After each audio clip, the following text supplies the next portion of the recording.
Hey, what's going on, everyone? We're going to be talking about injuries in CrossFit, more specifically, how to prevent them and what to do if you start noticing them. The truth is, in my opinion, that a lot of injuries in CrossFit or in the gym period can be controlled and kind of predetermined a little bit if you have a good coach, where you can look how you move, understand what's irritating you, and understand different levels of pain. So if we look at this, I borrowed this from Active Life RX. Go check them out if you haven't. So number one is insult. So by insult, we mean you're not 100% conscious of it yet. This is any daily trauma to your body. Hey, you did a bunch of squats. You didn't sleep that well. You ate a lot of bad food.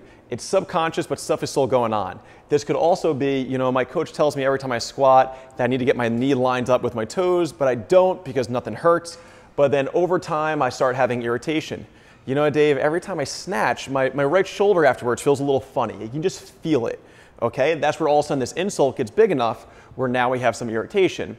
Where the truth is, for the vast majority of us, not all things, right? If you fall or just kind of freak accidents, if we pay attention to movement quality, strength and balances, things of that nature, we're not going to get here as often on many movements, right? But also all of a sudden we get here, what do most of us do? Oh, it feels better the next day, it's okay. And all of a sudden it takes a couple days. And then it's every time I snatch, it starts to hurt. Usually anything that's considered cardio, we get a lot of this where, my calf and knee have been bothering me, but it's okay, it's part of running. And that's not true, right? We should be pain-free. Soreness is fine, but we want to be pain-free. So all of a sudden that irritation gets bigger and now we have pain. And pain is really just how you view this irritation. It's very subjective. Some things that you might find painful, I might find not painful at all. But a lot of people don't understand what pain really is and how that's your body communicating to you. All right. After pain, we get the injury. Injuries where I can't. Hey, Dave, remember I said my shoulder was bothering me when I snatch?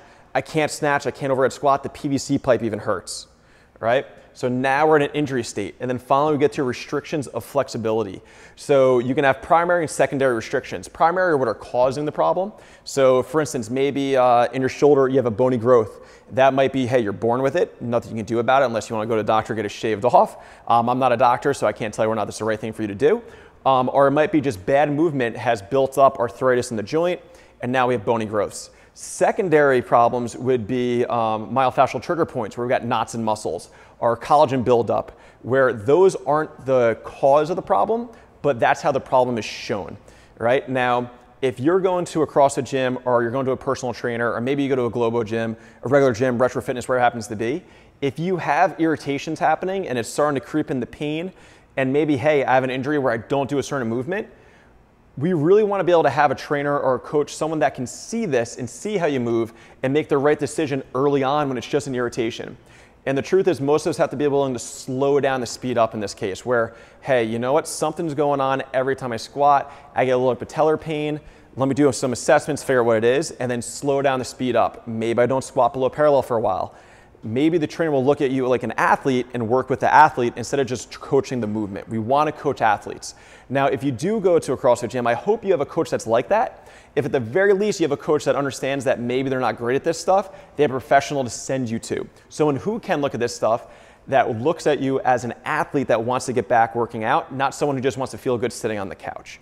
All right, so again, for most injuries, people start to feel it here, but they don't say anything because they're so addicted to working out and they need that workout. Where the truth is, if we stop here when we have an irritation, where something's starting to bother us and we feel it, and we try and assess what's going on, maybe it's how we move, maybe it's repetitive use, maybe it's underuse, right, of a certain muscle group, we would never get to this injury and restrictions of flexibility unless we were born with a certain bony growth or issue in that area.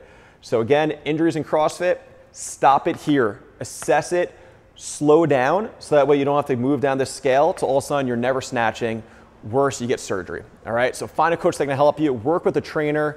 Just going to the gym and running on the treadmill and hoping that your ankle, calf, hip, knee gets better doesn't really work. You want to see someone that knows what they're talking about, that can kind of set up some protocols to help you get better. All right, hope that helps. If you have any questions or comments, let us know.